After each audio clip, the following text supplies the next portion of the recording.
L'inspection générale des finances aurait signé un contrat de consultance avec la GECAMIN. Messieurs et dames, les coulisses de cette affaire à rebondissement dans cette nouvelle édition de votre magazine Débat 24. Dois-je vous rappeler que vous nous suivez en direct de Kinshasa. Kinshasa, c'est la belle capitale de la République démocratique du Congo. Au Marquoir, c'est le nombre 421 qui apparaît encore une fois. Bienvenue à tous et à toutes, très bien entouré comme toujours. Je suis honoré de la présence de M. Olivier Sambaï. Il est le coordonnateur national des cercles axiologiques. Il faudra donc comprendre que c'est un cadre de la société civile. À ses côtés, honoré de la présence de M. Trésor Kalala. Il est le porte-parole de Alliance pour les actions du développement du Congo. AADC, un parti sociétaire de l'Union sacrée. Il est aussi président national du Sénat. Sénat veut tout simplement dire sentinelle de la nation. En face, honoré ou très heureux de retrouver M. Jeannot Lompepe, maître Jeannot Lompepe, parce que c'est un avocat, il est personnalité politique du FCC, kabiliste convaincu. Et enfin, il n'est plus à présenter, il s'appelle Rodrigue Ramazani. Maître Ramazani, parce que c'est aussi un avocat, il est le porte-parole du parti cher à M. Deli Sesanga, j'ai donc cité l'envol. Et je préfère qu'il garde la parole, parce que c'est un avocat polémique, hein? Un dossier, une affaire peut-être mal comprise par les non-initiés. J'ai voulu parler des juristes. Un contrat entre un groupe d'inspecteurs mandaté par l'inspecteur général chef des services, Gilles Alinguete, avec la GECAMIN, signé aussi, représenté par son DG, un contrat de consultance sur fond de formation. Mais hélas, ça soulève des vagues, ça fait débat. Rodrigue Ramazani, est-ce la loi? A-t-elle été énervée? Merci, John. Je crois que ce feuilleton de l'IGF à travers ce contrat de consultance est la conséquence en fait du désordre, du chaos, de la cacophonie que M. Tshisekedi et son pouvoir ont mis dans le domaine, des finances. Finalement, vous voyez Tshisekedi partout. Hein? Est-ce que je peux continuer? Vous avez la parole. Si vous me laissez finir ma logique, vous allez comprendre pourquoi je le dis. Allons-y. C'est ce chaos que M. Tshisekedi et son pouvoir, évidemment, ont mis dans le domaine des finances publiques de l'État. Ces désordres se consacrent par la hausse d'abord de la délinquance financière qui se démontre. Vous vous souviendrez de cet échange houleux entre Deli Sesanga et l'ancien président de l'Assemblée nationale Monsieur Mbosso. Sur la délinquance financière. Il y avait un grand débat autour de questions de contrôle des finances publiques et à l'époque, le président de la République, le président Deli Sesanga avait dit qu'on a neutralisé les contrôles parlementaires pour laisser la place à l'IGF de prendre les devants du contrôle, de contrôle de finances publiques de l'État. Or, sur la question de contrôle des gestions de l'État ou encore de contrôle des finances publiques, ça s'est fait à 3 degrés. Vous avez le contrôle politique, le contrôle judiciaire ainsi que le contrôle administratif. Mais il n'y a pas que la délinquance financière, il y a aussi l'institutionnalisation du détournement. Vous vous souviendrez, j'arriverai à votre question, ne vous en faites pas, j'ai planté des décors, vous vous souviendrez de la sortie du président de la République sur France 24, où il a légalisé la rétrocommission, il a même dit que c'était un COP. Une pratique courante. C'est un COP, c'est normal, et que c'est faisable. Depuis ce jour-là, les finances publiques de l'État étaient devenues quelque chose de non respectueux, alors qu'il s'agit d'un bien commun qu'il fallait respecter. Et c'est suivi de procès de façade. Après ces procès de façade, il y a la neutralisation de la cohérence et la complémentarité de contrôle des finances publiques de l'État, qui aujourd'hui se démontre par la suppression, j'en arrive maintenant à votre question, la suppression systématique du contrôle parlementaire, donnée aujourd'hui à l'IGF, ça a créé une ambiguïté. Cette ambiguïté ressort de la modification de l'ordonnance qui crée l'IGF de 1987. La modification a été faite en 2020 par M. Tshisekedi qui avait créé un tohu-bohu dans la conduite de contrôle de l'État. Maintenant, revenons à ce feuilleton.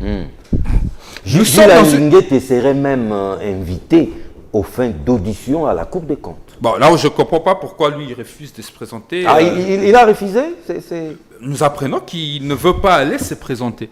Qu'il ne veut pas aller se présenter pour motif. Là, il n'est pas le seul. Et lui et le DG de la GECAMIN. J'aurais appris qu'il ne se Ainsi que présentera quelques pas inspecteurs des finances concernés. parce que la Cour de compte n'est pas le parquet près la Cour de compte n'est pas compétent d'entendre un inspecteur. Bon, ça c'est une histoire à mettre de côté. Mais le problème qui se pose tout de suite, c'est un contrat de consultance. Ouais, pour 90 jours.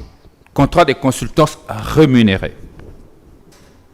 Contrat de consultance rémunéré pour des besoins qui a débouché à une formation. La question qui se pose, est-ce que l'IGF a-t-il compétence, suivant l'article 2 de l'ordonnance de 1987, telle que modifiée à ce jour portant création de l'IGF, a-t-il compétence de faire des consultations? C'est ça le nœud du problème. A-t-il compétence de faire des formations vis-à-vis des entités où il est appelé à contrôler? La réponse est claire, comme la compétence étant d'attribution, non. L'IGF n'a pas compétence de faire des consultances. C'est une bourde. C'est une bourde. Par conséquent, cela pose des questions. Et la Cour de compte étant compétente de contrôler la gestion évidemment de dépenses publiques, y compris l'IGF. Y compris l'IGF évidemment, parce qu'il fait partie des entités étatiques qui utilisent les fonds publics de l'État. Mais par-dessus de tout, il y a une entreprise publique qui a sorti de fonds publics de l'État qui sont dépensés en complicité avec l'IGF. L'IGF a été rémunéré. Quoi de plus normal que l'IGF soit invité pour présenter évidemment ses moyens et ses moyens de défense. Mais l'IGF peut aussi se faire un peu d'argent, non? Je sais que vous le dites par ironie, certainement. Il ne va pas se faire de la... L'IGF n'est pas un commerçant, sauf si on me dit aujourd'hui que l'IGF étant un commerçant comme le cabinet privé, un cabinet privé, je comprends, un cabinet privé peut vous servir d'audit aujourd'hui et puis demain il vient en formation. N'est pas non plus une entreprise génératrice de recettes. N'est pas une entreprise génératrice de recettes. Il bénéficie des pourcentages de suite de son travail pour rémunérer ses personnels. Bref, ce qu'il faut dire aujourd'hui est que face à cette situation, l'IGF, si ce fait-là s'avérait, l'IGF pourrait être, bon pas l'IGF, évidemment l'inspecteur général, c'est lui parce qui que c'est lui qui engage chefs des services, est passible de corruption passive et actif. Passif et actif, mais aussi de l'infraction d'abus de biens sociaux. Donc, c'est une question qui aujourd'hui soulève la question sur les pouvoirs exorbitants que l'on a donnés à l'IGF et que l'IGF a dévié. Parce qu'il faut rappeler que l'IGF a une compétence au second degré. Il vient au second degré. Aujourd'hui, ils ont créé une compétence qui va au-delà du second degré. Et aujourd'hui, ça crée une cacophonie dans la gestion de fonds des finances publiques de l'État. Olivier Sambaï, de la société civile. Est-ce que dans cette affaire, peut-on parler de l'arroseur arrosé? L'IGF, à travers M. Jules Alinguete, les gendarmes financiers, aient pris les mains dans les sacs. Ils ne pouvaient pas contracter avec une entreprise pour ce faire. Êtes-vous de cet avis? Bon, nous devrions chercher à comprendre ce que sont les compétences et attributions de l'IGF. C'est important. C'est très important parce que l'IGF, Inspection Générale des Finances, avant l'arrivée du président Tshisekedi, était directement lié au ministère des Finances. Il a plu au chef de l'État, Félix Tshisekedi, de changer la dépendance de l'IGF, qui dépendait directement de la présidence de la République, suivant l'ordonnance de 2020, qui a précisé juste la dépendance, sans changer le fonctionnement intégral de par son contenu de l'IGF. Les missions étant restées presque les mêmes, mais il y a eu certains compléments dans les missions et attributions de l'IGF. Mais sur toutes les lignes, nulle part n'est prévu la consultance. Comme nous le savons, non, pas du tout. Parce que quand on parle consultance, il faut qu'on reste beaucoup plus logique. C'est que la consultance, c'est un travail dans le secteur de gestion des finances est attribué En fait, au cabinet. on parle de consultance pour former certains cadres et agents de la GECAM. Non. Accompagnement, oui. IGF a le devoir d'accompagner aussi. Parce que vous voyez, quand il parle de la patrouille financière, ce n'est pas la co-gestion, mais c'est un accompagnement. En amont et en aval. Exactement, en amont et en aval. C'est-à-dire, on vous oriente. Voici ce que vous devez faire pour éviter à ce que vous tombiez dans la gabegie financière, pour que vous tombiez dans la mauvaise gestion. En fait, on vous Parce encadre. que l'IGF a aussi le devoir d'encadrement. Alors, faudra-t-il maintenant chercher à savoir, lorsque on parle de l'encadrement, aussi en ce qui concerne les entreprises publiques, il y a toute une brigade gérée par l'inspecteur général Gabriel Kabanangi, qui gère la brigade de toutes les entreprises publiques. Parce que ce qu'il faut comprendre à l'IGF, vous avez l'inspecteur général qui est là, mais vous avez des inspecteurs généraux qui sont les responsables, chacun dans sa brigade. Brigade des entreprises publiques gérée par Gabriel Kabanangi, qui est aussi inspecteur général. Mais Gilles Alinguet étant aussi inspecteur général, il est chef de service. Chef de service. Ok. Alors, est-ce que peut-être il y a à avoir des documents qui n'ont pas été ébruités, questions qui n'ont pas été mises en public. Question maintenant serait de chercher à savoir ce que joue la communication de l'IGF autour de la question. Parce que jusqu'alors, nous n'avons pas suivi une communication claire de l'IGF autour de la question. Apparemment, l'IGF évite même ces dossiers. Arriver jusqu'à conclure un contrat de consultance signé en bonne et due forme avec une entreprise publique, alors il faut qu'on réfléchisse. Est-ce qu'il n'y a-t-il pas des documents internes après 2020 qui seraient peut-être validés par le chef de l'État, non rendus publics, qui autoriseraient l'accompagnement de l'IGF par la consultance? Là, c'est la question que l'on peut se poser. Si un tel document n'existe pas, ce serait vraiment une sorte de conflit d'intérêts. Dans ce sens que l'IGF aura pour conséquence l'IGF doit contrôler. Mais au lieu de contrôler, elle anticipe. Le contrôleur lui-même vient te dire, voilà ce que tu dois faire pour ne pas tomber dans des sanctions quand je viendrai te contrôler. Vous comprenez? Alors, s'il n'y a pas de texte qui définissent cela, conséquence, on tomberait dans le conflit d'intérêts. Et on ne sanctionnera pas tous les inspecteurs qui ont fait la consultance, mais on verra beaucoup plus les chefs. Les chefs. Alors, ce qu'il faut comprendre aussi dans ça, c'est que c'est la tête de Gilles Alinguet qui est visée. À tort ou à raison? Bon, règlement des comptes? Je me réserverai de dire règlement des comptes parce que comment et pourquoi tout arrive au même moment. On a eu les dossiers, les documents, les fameux documentaires de Miles Chibangu, et ça n'est suivi les dossiers de sa propre boîte qui faisait des consultances. Ça n'est suivi encore les dossiers de la GECAM. On a même parlé de sa femme. On parlait dans tous les sens. Alors, si c'est un acharnement, certains les qualifieraient d'acharnement, mais si les faits sont avérés, alors il serait très, très inquiétant qu'on retrouve l'inspecteur général de l'IGF avec beaucoup plus de considération et respect, l'ovation même publique, qu'il puisse se retrouver dans cette situation, et les chefs de l'État tireraient toutes les conséquences. Mais le fait qu'il soit invité à la Cour constitutionnelle aux fins d'audition... Pas Cour constitutionnelle, Cour des comptes. À la Cour des comptes. La Cour des comptes. Aux fins d'audition. La démarche est légale? La démarche est légale. La démarche est logique, et je parle sur le contrôle des maîtres qui sont là parce que la Cour des comptes a une... hiérarchiquement, la Cour des comptes... C'est elle qui est au sommet. La Cour des comptes, et on l'a suivi lui-même dans l'une des émissions, dire exactement qu'il n'y a que la Cour des comptes qui peut contrôler l'IGF. Ouais. La question a été posée à M. Alinguet, il avait dit c'est seulement la Cour des comptes qui peut contrôler l'IGF. Alors, il n'a qu'à répondre, parce que ce qui est clair, c'est que l'invitation n'est pas... ce n'est pas au fin de déboucher à une arrestation, parce que la Cour des comptes n'arrête pas les gens. La Cour des comptes, après contrôle, sanctionne par des amendes. Ça, c'est un détail très important qu'il faut noter. Donc, Ah, ça ne sert à ok. rien. La Cour des comptes sanctionne par des amendes. Tout La simplement. Cour des comptes n'est pas un parquet comme la Cour, comme les cours et tribunaux qui peut arrêter, ester quelqu'un et transférer quelqu'un dans... Mais tout dépend de la gravité des La faits. gravité, mais ça serait peut-être... Non, la Cour des comptes sanctionne dans les amendes. Les maîtres sont là, ils Oui. peuvent confirmer. La Cour des comptes, ce sont des amendes. Point barre. On vous sanctionne, des sanctions administratives et des amendes aussi qui sont payées. C'est tout. Merci. La Cour des comptes n'a pas pouvoir et attribution de déférer Jamais au pépé. quelqu'un derrière les barreaux. Contrat de consultance IGF, GECAMIN, acharnement, règlement des comptes ou une bourde signée Gilles Alinguete.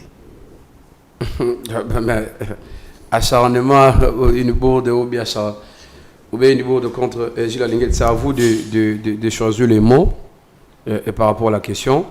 Mais la question est très simple, John. Moi, je n'aimerais pas que nous parlions avec nos connotations politiques parce qu'il y a devant moi ici, ce sont les intellectuels. C'est un confrère avocat, il est spécialisé dans son domaine, très au cas légalement. Restons quand même, le débat doit rester au moins pédagogique, c'est très important. Nous parlons de la question de la loi.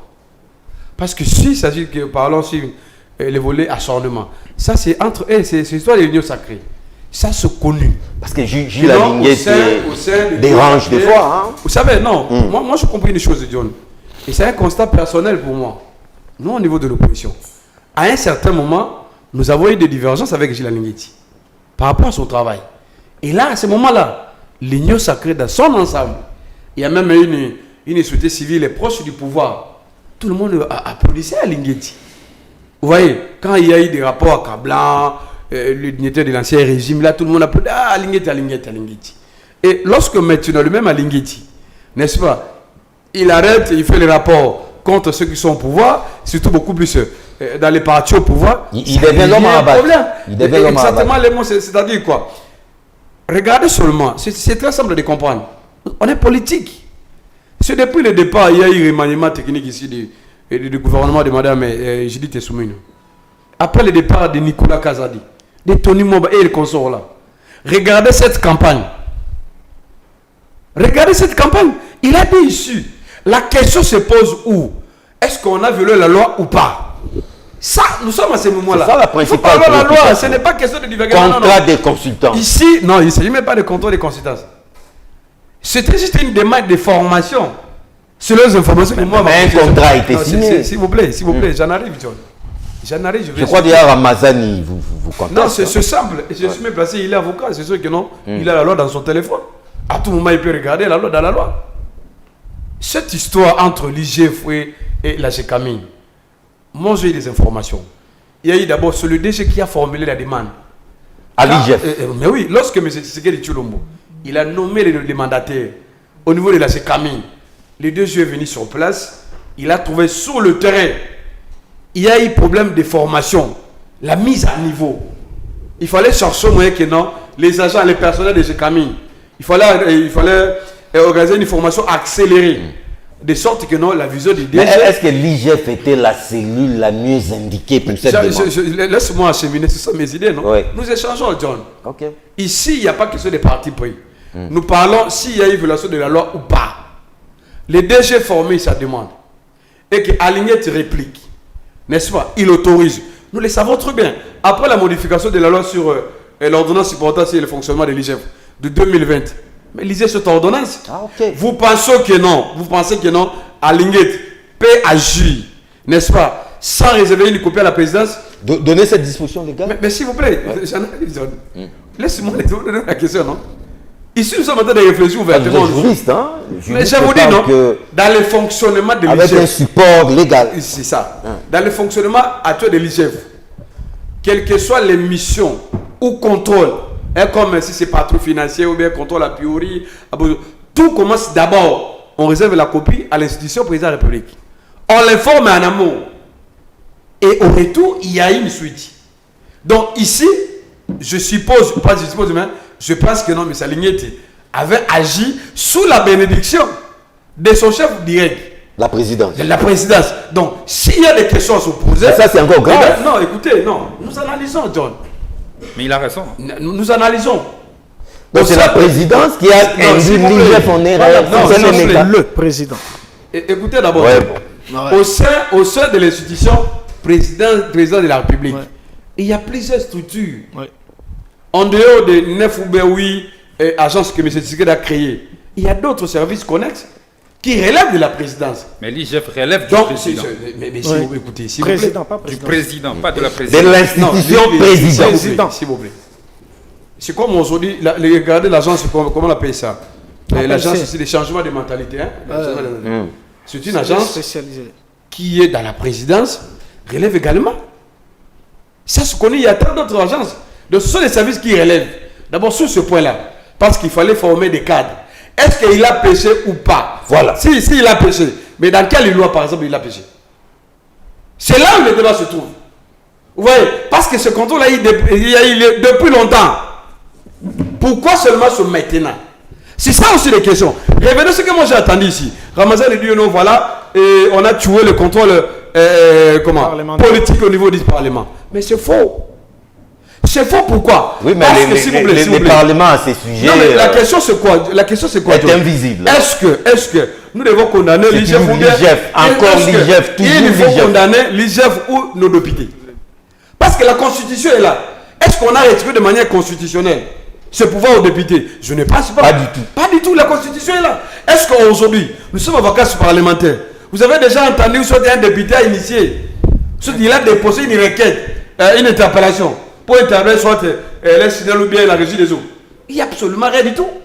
La question revient aux députés que vous avez voté là-bas. C'est très important. Parce que d'ailleurs, dans les sorties passées de 2018 à 2023, il y a eu tout le monde. Même si nous ne sommes pas participés aux élections là. Donc, il est question maintenant de condamner. Est-ce que les députés font leur travail ou pas? S'ils sont démissionnés eux-mêmes, alors vous voulez qu'on fasse quoi? Donc là, on ne vous saisit pas. c'est Bref, ça. Alinguete n'a pas péché. Voilà, il n'a pas péché. Peut-être de donner l'élément encore. S'il prétendait communiquer du procureur général, Ouais. pour la Cour des comptes, mais écoutez, s'il vous plaît, j'ai dit ça même sur Top Congo. J'ai réagi comme avocat, les PSG doivent arrêter ces banditisme institutionnel. c'est Ça du n'a rien de... banditisme. Mais je te dis, lisez la loi. Si vous avez la loi, je vous envoie la loi. Même ceux qui nous suivent. La loi les est simple. parquets prennent la Cour de s'il compte, vous plaît, ne peut pas. La loi numéro 18, base 024, du 18 novembre 2018, portant organisation, fonctionnement de la Cour des comptes. Vous allez lire, lisez la loi. Lisez l'article 15, l'article 88. Je n'ai pas donné comme ça. Donc la Cour des comptes ne peut pas. Ça veut dire quoi? Non. Ouais. La Cour, il a le plein pouvoir. Ouais. Cette compétence-là revient au premier président de la Cour. Ouais. Et non du parquet. C'est là où il y a le débat. Les Mais débats, qui a la est-ce que- compétence de poursuivre? Voilà, non, c'est-à-dire quoi? Ouais. Tout au niveau de la Cour, le président de la Cour, le premier président, c'est lui qui prend Mais l'initiative. via son parquet. Non, ce n'est pas ça. Pas du tout. Pas du tout. Lisez Ah la loi. Je vais te donner Ok. des dispositions Les- légales. je crois que C'est une loi organique. Ramazan, il va À retrouver l'époque, cette loi. non, mais il va chercher la loi. Oui. C'est-à-dire quoi? Dans- Sur ce- dans son ça, téléphone. Dans cette démarche-là, les PG, il a péché. Le Ok. pourquoi je n'ai pas la Cour des comptes. Faisons Il cas là-bas. faut d'abord laisser au premier président d'initier les enquêtes. Lorsqu'à la fin, c'est à la fin La- que non, la procédure c'est est au biaisée. président qui va informer les PG. Après ces Donc, enquêtes, c'est-à-dire, si Jules Alinguete ne se présentait pas à la Cour des comptes, c'est il n'a pas conformément- tort. Il n'a pas tort. Ok. C'est base de cette loi organique-là. C'est comme ça qu'il Faisons cas a là-bas. répondu que non, il ne peut pas répondre parce qu'il demande au procureur général après la Cour des comptes, donnez-moi les dispositions légales. Qui vous donne ce pouvoir-là? Faisons cas Parce là-bas. que je sais que non, ce pouvoir Je vous ai revient compris. au président. Et non à vous les parquets, Faisons cas à la là-bas. Cour des comptes. Du juridisme, hein. Là nous constatons qu'il y a déjà du juridisme autour de cette table. Mais de quel bout allez-vous saisir cette affaire complexe, il faut l'avouer. Merci beaucoup, Monsieur John, pour la parole. Et j'aimerais ici, avant de répondre à votre question, clarifier ma présentation dorénavant. Donc, ici, il ne faut plus me présenter comme communicateur de l'Union Sacrée. Mais je ne l'ai pas fait.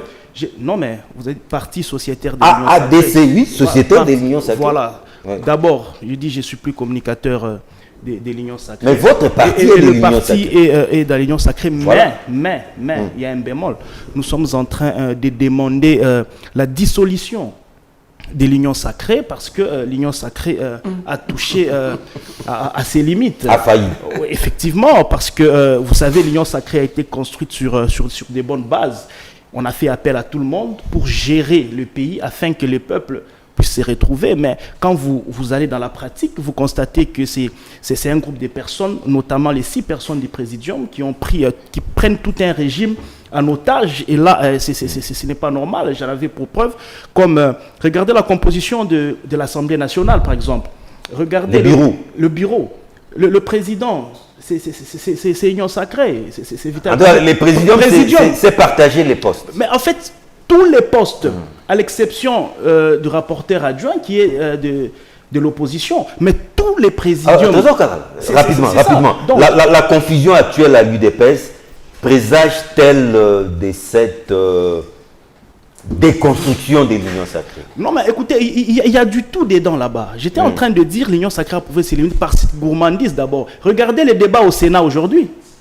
C'est toujours le membre du Présidium qui veut encore placer les gens dans le Présidium du Sénat. Regardez la composition du gouvernement. Là, j'ai fait, en fait, une virgule par rapport à ce que vous venez de poser comme question par rapport à l'UDPS. Le secrétaire général de l'UDPS, lorsqu'on compose le gouvernement, il vous dit quoi? Il dit 10 ministres, plutôt 10 députés. 10 députés, un ministre. Ouais. Mais regardez dans la pratique. Aujourd'hui, vous avez un regroupement comme AFDCA, qui a 40 députés. Mais ils ont deux petits ministères. Vous avez 4 AC, ils ont 13 députés.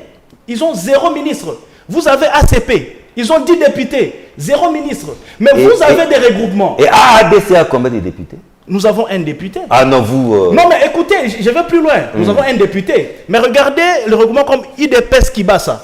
Ils ont 2 députés. Ils ont un ministre. Donc, en toute logique, celui qui a un député peut avoir un vice-ministre. Et le regroupement de Constant Moutamba avec... Ils ont 2 ou 3 députés. Ils ont un ministre. Ok? Ils ont 2 députés. Ils ont un ministre. Mais nous... Pardon? Ministre d'État en plus. Ministre d'État en plus. Mais nous qui avons un député... La logique voudrait que... discrétionnel du chef de l'État. Non, mais écoutez, John, la logique voudrait que nous puissions avoir aussi même... C'est un ministère régalien.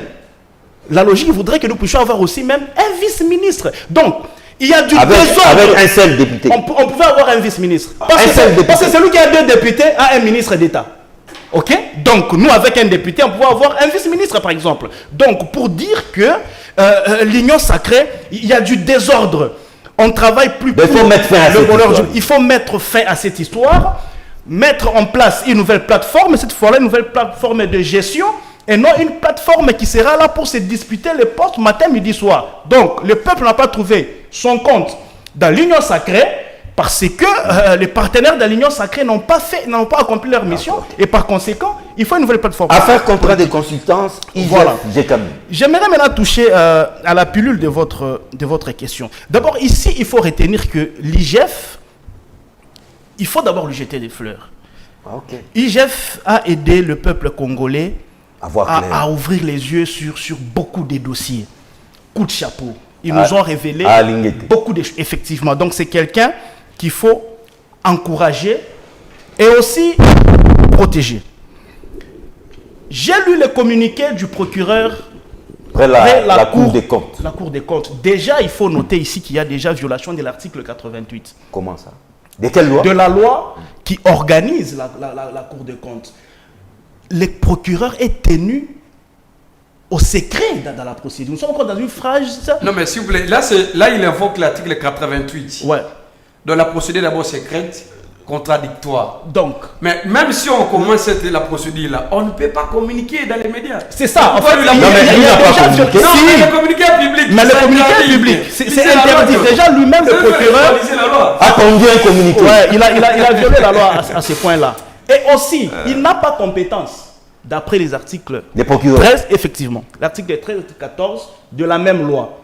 Il n'a pas compétence d'engager des poursuites contre le secrétaire général, mais plutôt c'est le premier président comme Jeannot venait de le dire. Dans la loi. Mais maintenant, là où moi je vais plus loin, c'est lorsqu'on lit maintenant l'article 12 de la loi qui organise maintenant... La Cour des comptes. Non, qui organise l'IGF. On donne des prérogatives à l'IGF, effectivement. Oui. L'ordonnance loi. On vous dit, l'IGF accomplit toute autre enquête ou mission de contrôle, de vérification, de contre-vérification, de surveillance des régies financières. Ils ont des prérogatives. Mais il n'y a pas de consultation. Mais nulle part, il n'y a pas la consultation. C'est le problème. Il n'y a pas la consultation, il n'y a pas la formation.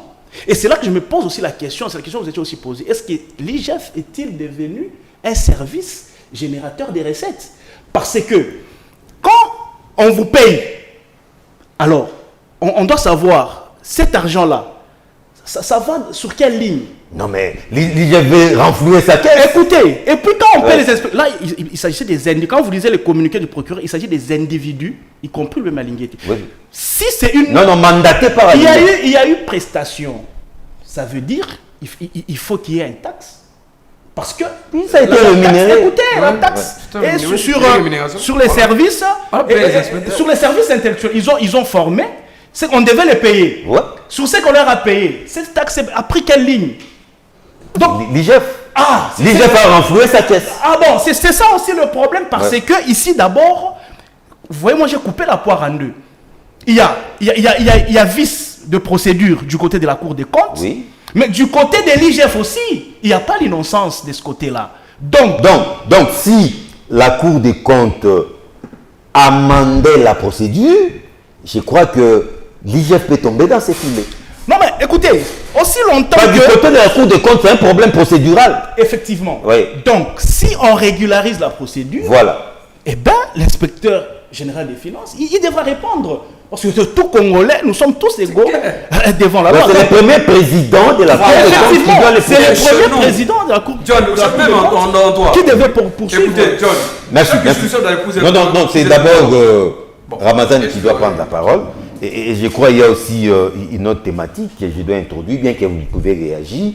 C'est depuis le 5 juillet, si je ne me trompe pas, que Kinshasa et Kigali ont conclu une trêve humanitaire par rapport à la situation sécuritaire à l'Est, sur proposition des États-Unis. Mais hélas, alors que c'était de 15 jours, toujours sur proposition des États-Unis d'Amérique, ça a été encore prolongé de 15 jours. Rodrigue Ramazani, à qui profite finalement cette trêve humanitaire? Merci. Avant d'en arriver là, laissez-moi revenir sur 2-3 choses. Rapidement. Notamment les préoccupations de Jeannot Lopepe qui voulait savoir où est le péché de monsieur l'inspecteur général, chef des services de l'IGF. Non, Jeannot, il a péché parce qu'il a agi au-delà de ses compétences. Je crois que notre co-débatteur, M. Kalala, tout à l'heure a lu l'article 12. L'article 12 de l'ordonnance portant attribution, création de l'IGF. Nulle part l'on donne à l'IGF la compétence de devenir commerçant. Parce que là, l'IGF a vendu ses services. De chercher un peu d'argent. L'IGF est allé chercher de l'argent auprès de services où il est appelé à contrôler. Donc il a presté moyennant rémunération. Dans le chef des inspecteurs de l'IGF, cela pourrait constituer une forme de corruption passive ou active reprimée par le code pénal congolais livre 2 dans ses articles 147 à 150. Et de deux, pour le compte de la GECAMIN, cela pourrait se constituer d'abus de biens sociaux réprimés par le code Ouada dans ses articles 450 à 891. Code de l'Ouada de droit des sociétés et des groupements d'intérêt économique. C'est un abus de biens sociaux. Et ici, dans le cadre des abus de biens sociaux, les inspecteurs de l'IGF sont complices. Donc, le péché, vous le cherchez, et là... Mais Ramazan, du côté de la Cour des comptes, la procédure serait biaisée. J'en arrive. Oui. J'arrive à ça. Là, vous n'aurez qu'une phrase pour la trêve humanitaire. Juste pour une phrase, je donnerai ça. Donc, les inspecteurs de l'IGF sont complices d'abus de biens sociaux. Y compris son chef. À ce titre, comme je l'ai dit au départ, la Cour de compte est compétente de les attendre. Maintenant, la question de savoir, est-ce que le parquet peut inviter ou pas? L'article, je crois, 17 de la loi organique sur la Cour des comptes est clair. Le procureur fait office du ministère public. Non, mais tantôt on parle du premier président. Je vous ai donné une disposition légale, c'est à lire. C'est un faux débat. Là. J'ai donné une disposition légale. De quoi Maître Lopépé nous donnera la disposition? Je dis c'est l'article 17 alinéa 2 est clair. Les procureurs généraux près la Cour de compte exercent leurs fonctions du ministère public. Par réquisition, avis, ainsi de suite. Donc il a les prérogatives, il exerce les fonctions du ministère public. Quelles sont les fonctions du ministère public? De poursuivre. Quelles sont les fonctions du ministère public? Je ne vais pas aller dans les interprétations ici pour discuter. Mais il faudra sortir la doctrine de jurisprudence et faire le droit comparé.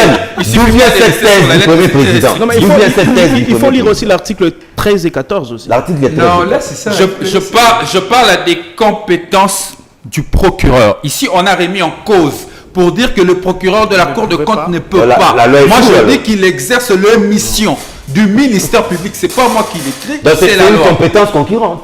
Oui. Et les présidents et les parquets. Je l'ai dit. J'insiste, je viens de lire une disposition légale.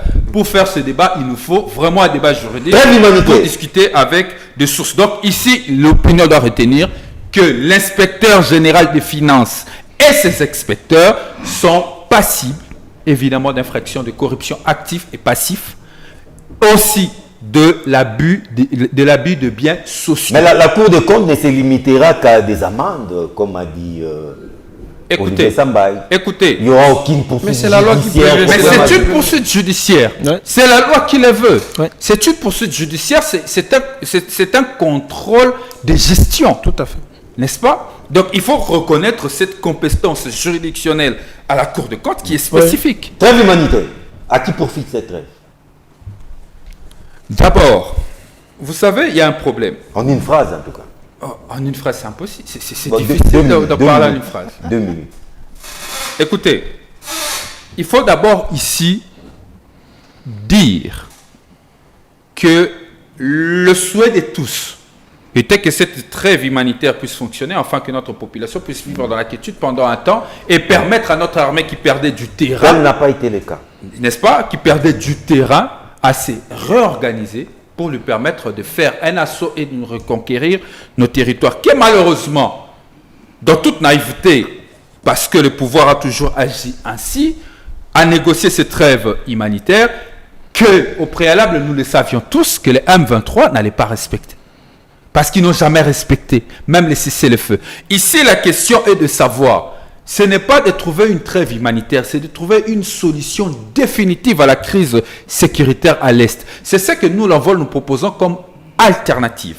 C'est de renforcer notre politique diplomatique, c'est de reformer notre système de défense et de sécurité afin d'avoir une capacité crédible de dissuasion, chose qu'on n'a pas aujourd'hui. Malheureusement, on partira des trêves en trêve qui sont des solutions à court et qui sont des solutions à court terme sans efficacité. Donc bref, cette trêve ne nous profite pas. Cette trêve ne nous profite pas. Pas nous, le pouvoir, le pouvoir se grippe derrière cette trêve humanitaire parce qu'il n'a aucune solution efficace à donner. Nous, dans le cadre de la refondation du Congo, notre solution s'oriente de manière durable et va s'étaler en 3 ans. Nous allons apporter des réformes efficaces sur l'action diplomatique pour remettre le cadre multilatéral qui va permettre de trouver des solutions dans la sous-région et dans la région, mais de l'autre côté, préparer une armée avec une force dissuasive. Olivier Sambaï, il faudra le dire, contre toute attente, cette trêve humanitaire a été prolongée de 15 jours. Ça ira jusqu'au 3 ou 4 août. Si je ne me trompe pas. Bonne chose pour la RDC? Bon, avant que je réponde à cette question, vous pourriez m'aider... vous tenez à l'IGF, hein? Non, vous pourriez m'aider à comprendre ce que c'est que la ligne éditoriale de Kin 24. Non, vous avez la parole, hein? Kin 24, c'est une chaîne... Il y a un inédit dans ma question. Donc, vous avez compris pourquoi j'ai posé cette question. Non, mais tenez un discours responsable. Maître a compris. Alors, ce qu'il faut comprendre, pourquoi on doit se réjouir de la trêve, pourquoi on va parler de la trêve humanitaire. Trêve humanitaire intervient quand? lorsqu'il y a guerre. Oui, il y a guerre. Lorsqu'il y a guerre. Donc, je risquerais de me dérober de votre ligne éditoriale lorsqu'il faudra vraiment répondre à cette question, la question en toute responsabilité. Alors, ce qu'il faut dire, ce qu'il faut noter, c'est qu'on doit éviter à la République ce genre de situation. Les autorités doivent prendre la question de l'insécurité à l'Est très au sérieux. Ça fait plus de 3 décennies. La situation reste presque la même. Il y a eu une sorte d'accalmie pendant plus de 5 ans, de 2013 à 2018. Il n'y a pas eu crépitement de balles à l'Est, excepté quelques mouvements qui s'est déclaré rebelles. Alors, depuis 2023, je peux dire qu'il y a eu vraiment, au début de cette année, qu'il y a eu vraiment résurgence avec une forte pression et la situation devient de plus en plus très inquiétante. Et pourtant, le gouvernement, dans la gestion de la chose publique, a pour responsabilité d'assurer la sécurité à la population. Et la sécurité tout azimut. Vous avez la sécurité alimentaire, la sécurité sociale, mais aussi la sécurité en offrant le système de défense qui puisse empêcher la population de subir des atrocités comme il s'est vu à l'est du pays. La solution pour terminer la guerre de l'Est semble être compliquée, mais c'est parfois très simple. Lorsqu'il faut attaquer le problème par sa source, et non s'attaquer aux faits plutôt qu'aux conséquences, et plutôt qu'aux causes plutôt. Les causes de la guerre de l'Est, c'est quoi? Nous le savons très bien, ce sont les multinationales qui veulent s'accaparer des richesses et des sous-sols de la République démocratique. Ça, c'est du déjà entendu. Du déjà entendu. Alors, qu'est-ce qu'il faut faire? C'est pourquoi je veux rejoindre Maître Ramazani quand il faut parler de la diplomatie agissante qui puisse permettre à ce qu'on convainque ces multinationales-là qui financent le Rwanda. Parce que moi, j'appelle Paul Kagame un sous-traitant, un courtier de ces multinationales-là. Il est sous-traité juste pour légitimer une sorte de guerre afin que les multinationales continuent à piller... En fait, Kagame serait un contrebandier, mon chef. Continuer à piller nos richesses parce que tous nos téléphones, ici là nous avons des téléphones, alors que les matières qui contribuent à la composition de ces téléphones sont puisées chez nous au pays. Les matières qui puissent permettre aujourd'hui à fabriquer les véhicules du lendemain. Nous avons vu Elon Musk avec sa marque de véhicules, mais d'où viennent les matières premières? C'est en République démocratique du Congo. Alors, qu'est-ce qui manquerait au pays de contracter avec Elon Musk? Carrément. C'est multimilliardaire à plus de 100 milliards de dollars. Qu'est-ce qui manquerait de contracter directement avec Zuckerberg? Qu'est-ce qui manquerait de contracter directement avec Microsoft? Parce que les computers, la fabrication des ordinateurs, les matières premières se trouvent chez nous. Qu'est-ce qui manquerait? Vous comprenez qu'on ne nous prend pas trop au sérieux. Lorsque nous sommes dans la table de négociation, ce sont souvent des intérêts personnels qui prévalent sur l'intérêt national. C'est la raison pour laquelle ces gens-là se retirent très souvent quand il faut parler business, quand il faut parler coopération gagnant-gagnant. Alors, c'est un problème très sérieux. Ça fait en sorte que là, quand ils sont en face des Rwandais, ils apparaissent sérieux en termes d'affaires.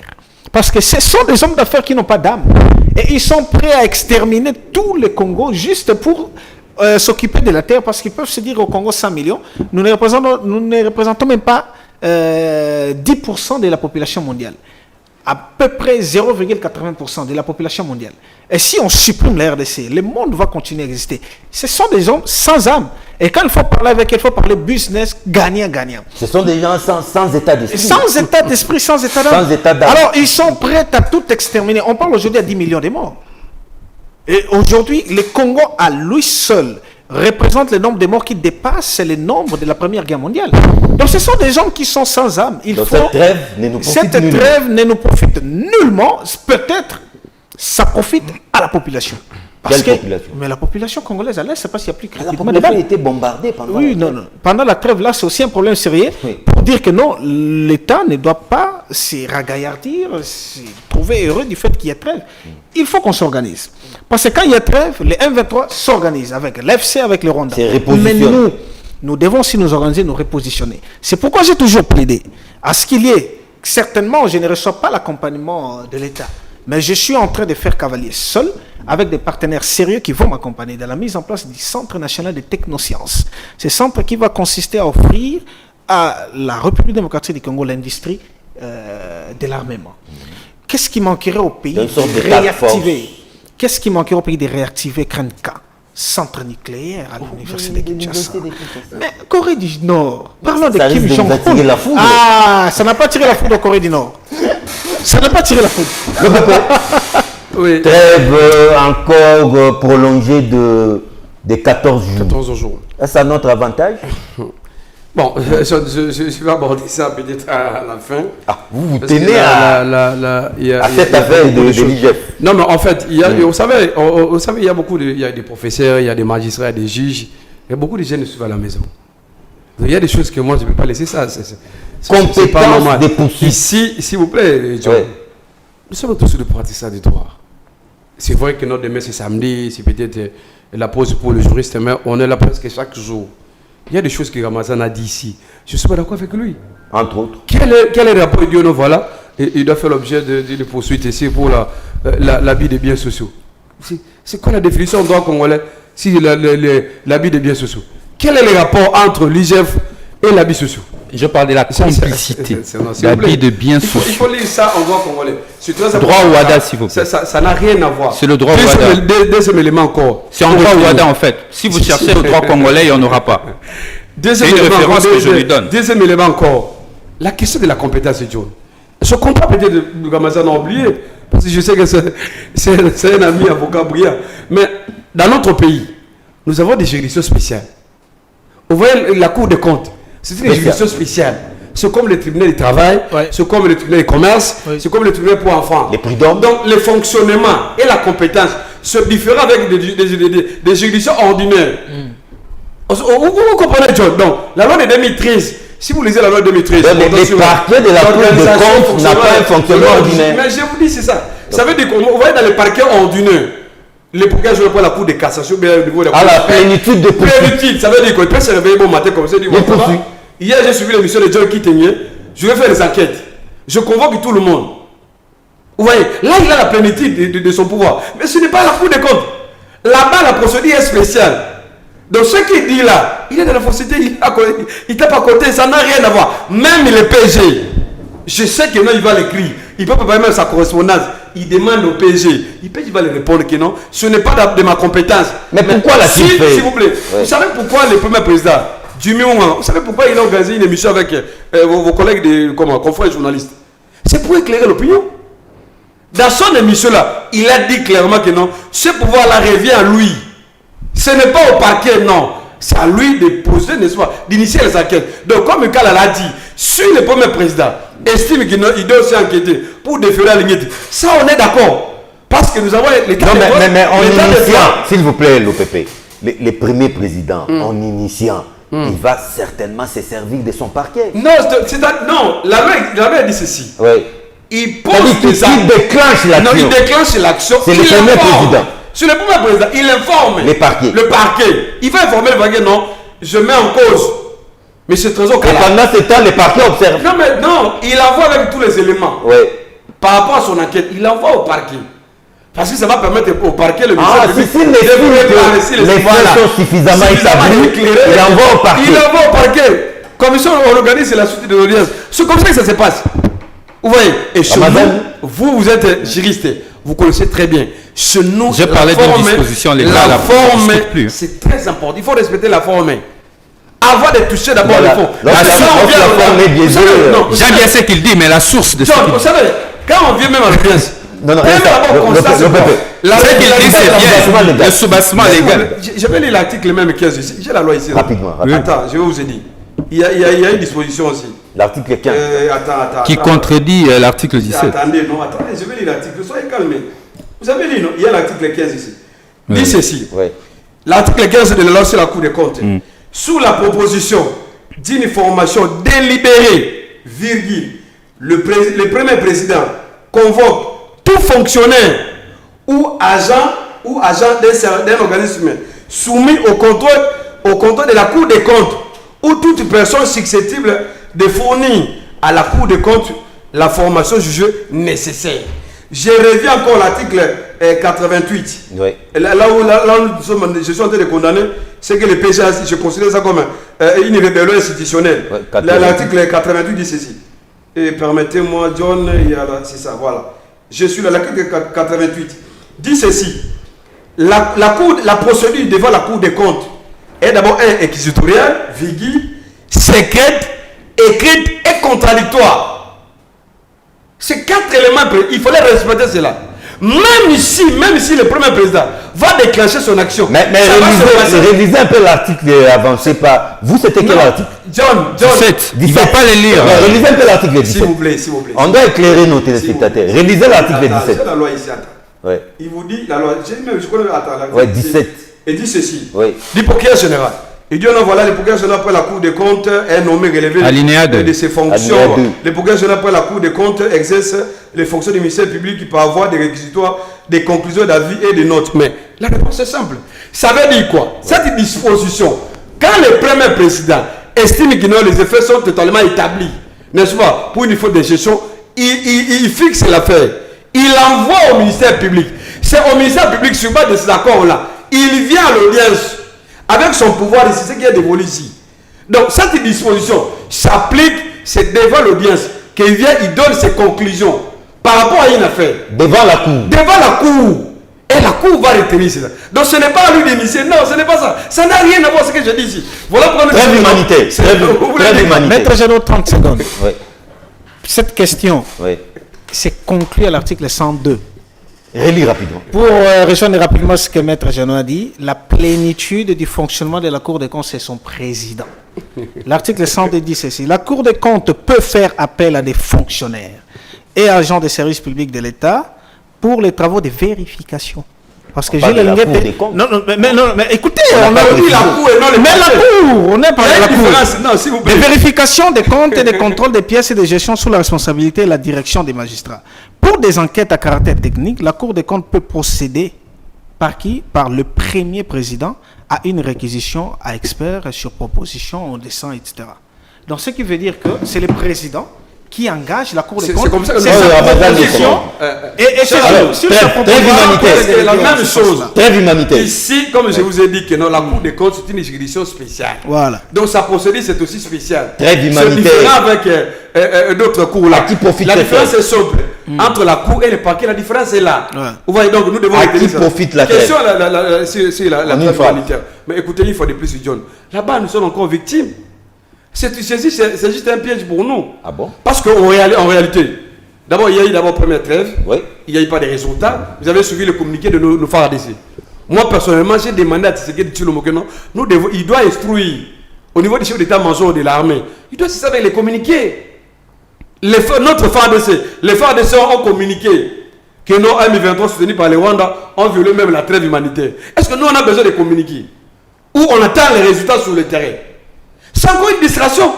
Et que moi, je dis au peuple congolais, actuellement, John, mais c'est Tshisekedi Tshilombo, président de la République, il est contraint de dialoguer. Parce que sur le terrain... Peut-être la voix au dialogue, non? Mais c'est l'idée qui voit qu'il reste pour lui. Peut-être ça prépare les dialogues. C'est-à-dire quoi? Parce que dans tous les plans domaines, d'abord la diplomatie que notre ami évoque ici, ça a échoué. La diplomatie t'a inventé. Où sont les résultats? Pourquoi il n'y a pas les amis américains? Pourquoi il n'y a pas les amis de l'Union européenne? Cette trêve sur proposition... Négocier carrément, il faut accepter les... Et cette trêve sur proposition des États-Unis d'Amérique n'est pas...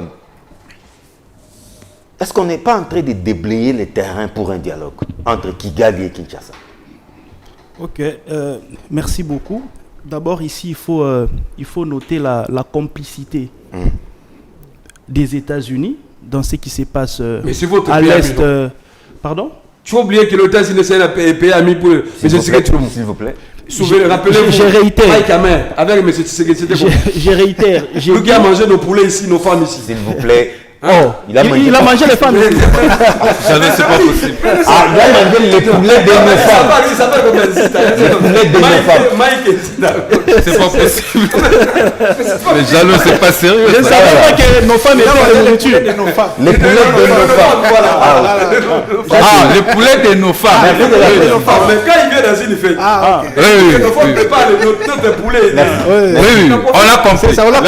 Sinon, j'avais pensé que nos femmes sont devenues des nourritures. Non, Bon, pas du tout. heureusement qu'il a, Pas du tout. qu'il a corrigé. J'ai dit ici, il y a l'hypocrisie Des États-Unis. des États-Unis dans cette affaire. Comment expliquer qu'ils ont demandé cette trêve humanitaire? Ils nous l'ont même imposé. Hein? Il y a, en fait, le délai, la première trêve là qui venait de s'achever, 14 jours. il y avait des attaques déjà de M23. Ouais.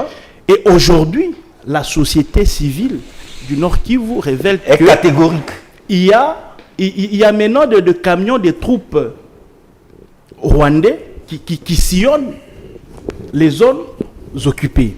Donc, moi, je peux insinuer ici que les États-Unis ont monté une stratégie, question de nous endormir, afin d'atteindre leur objectif. Donc c'est un écran de fumée. Mais ici, il faut noter aussi que le Rwanda, comme mon frère était en train de le dire, n'est qu'un commissionnaire.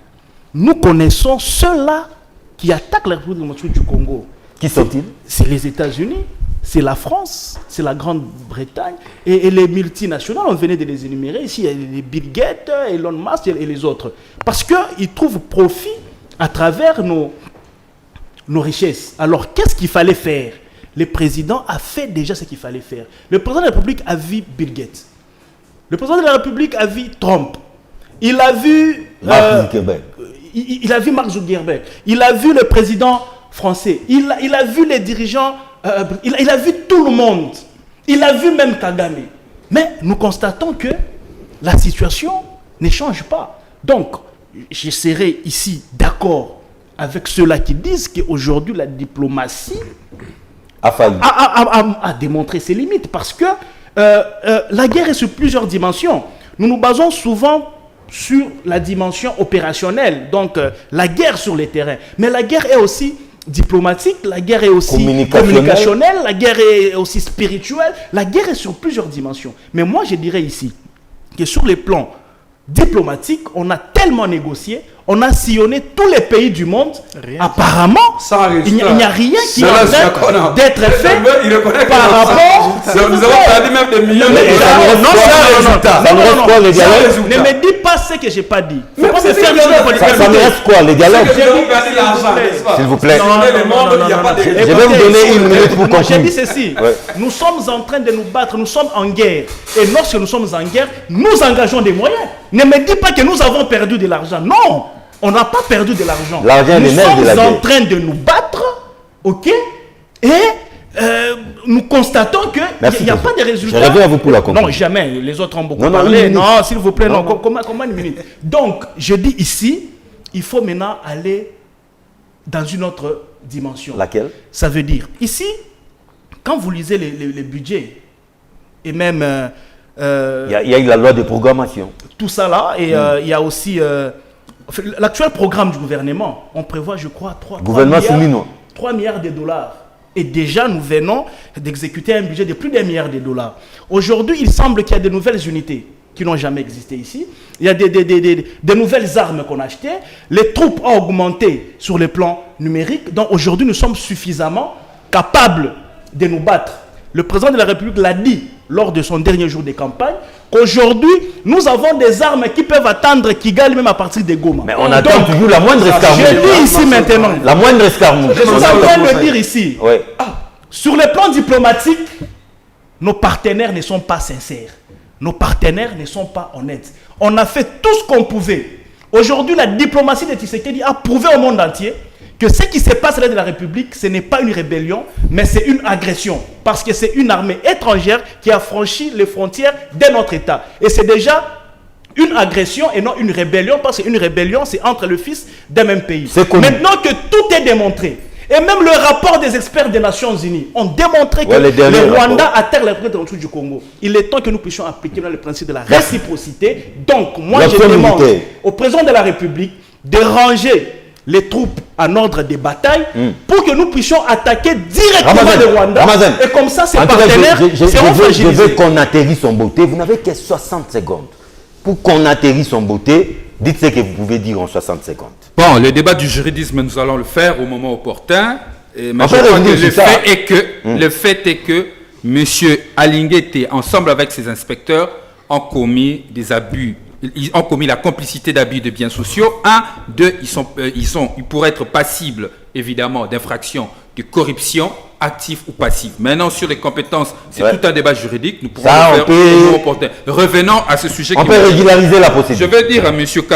Kalala, pensez-vous que les pays qui sont en paix, ils le sont en paix simplement parce que les autres États voisins n'en vivent pas leur potentiel souterrain? La paix, c'est Ou bien le monde n'en vit pas leur potentiel souterrain? Non, parce qu'ils se sont organisés à avoir une dissuasion qui fait en sorte que tout État qui veut s'hasarder doit réfléchir 1000 fois. Le problème avec le Congo, M. Tshisekedi a démantelé l'armée en décidant de faire de Ouazalendo des réservistes, en décidant de de fragiliser l'armée, en mettant des éléments qui ne tiennent pas la route. Ce que nous proposons aujourd'hui en tant que force politique, c'est une alternative à cette carence. Nous proposons l'organisation et la réforme d'une armée dissuasive pour protéger les plus derniers des Congolais qui seront dans le profond village. Et non venir se pleurnicher au plateau en échouant depuis 2021 jusqu'à ce jour. Et quand on dit sécurité, c'est pas seulement l'Est, c'est aussi ici à Kwamut.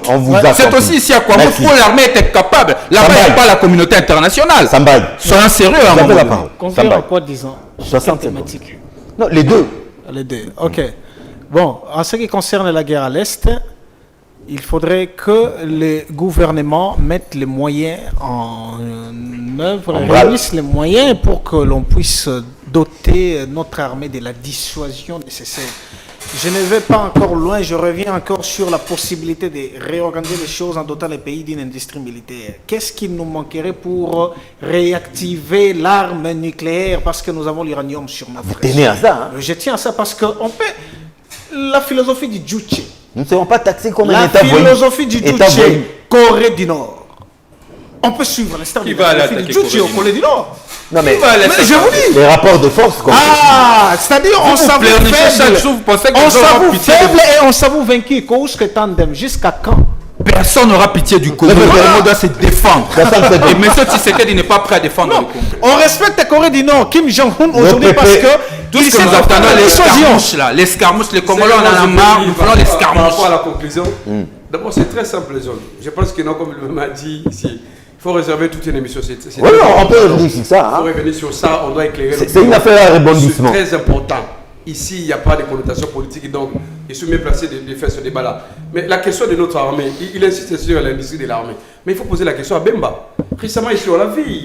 Bemba n'est plus à la défense. Je sais qu'il n'est plus à la tête. Ouais. Actuellement, il y a ce monsieur Mondavi Taki. Mais il semblerait que Bemba inaugurait une usine, je crois. Oui, de fabrication d'armes. Une usine, non? Où en sommes-nous? Est-ce que tu peux enquêter là-dessus? Est-ce que soit c'était juste pour maquiller ou comment? Non, c'était une sorte de première pierre. Non, mais alors attendons voir. C'est en construction. Voilà pourquoi je suis en disant que non, John, il est temps que non, mais c'est qui dit le mot, puisse prendre le courage politique de dialoguer. C'est ça l'unique solution. C'est très important parce que les recettes militaires sur le terrain, dans notre pays, il n'y a pas de résultats. Faudrait dialoguer avec qui? Non, mais écoutez, c'est sur le terrain. Dans la province Nord Kivu, nous avons au moins 5 territoires. 4 territoires sont contrôlés par les ennemis de la République. Vous attendez quoi? Donc, nous devons dialoguer à genoux. Non, mais il faut pas. À genoux. Parce que pourquoi? Parce que sa diplomatie a échoué. Merci beaucoup. La parole a des résultats. Monsieur John, je crois que c'est moi qui ai la parole. Oui. Ici, je suis totalement révulsé quand j'entends mon co-débatteur dire ici que tous les pays qui sont en paix, est-ce que... Mais écoutez, le Congo n'est pas n'importe quel pays. Le Congo, ce n'est pas comme tous les pays. Nous sommes un pays à part avec ses ressources qui sont différentes des autres pays. C'est comme ça que nous sommes convoités. Et ici, on veut nous donner l'impression que le Congo a commencé à exister avec Tshisekedi, mon cher ami. Écoutez, cette histoire de guerre, ça fera aujourd'hui près de 3 décennies. On parle de la résurgence. Mais... On parle de la résurgence, c'est 2021, c'est sous Tshisekedi. Mais moi, on voulait carrer l'histoire. On a parlé de la résurgence du M23. Les choses ont évolué avec Tshisekedi. Là, il faut reconnaître. Le budget de l'armée qu'on a aujourd'hui, on ne l'avait pas. On a perdu plus d'un On a perdu Kanyabayonga, qu'est-ce qui a évolué? Pas avant. Arrêtez. Le nombre de militaires qu'on a aujourd'hui, on n'avait pas ça avant. Écoutez, le changement. Mais on n'a pas Kanyabayonga, on n'a pas le changement sur la Merci durée. à tous mes éminents invités. Rediffusion, c'est samedi à partir de 8h30. Sinon, on se retrouve le vendredi prochain, même heure, même chaîne, même plaisir.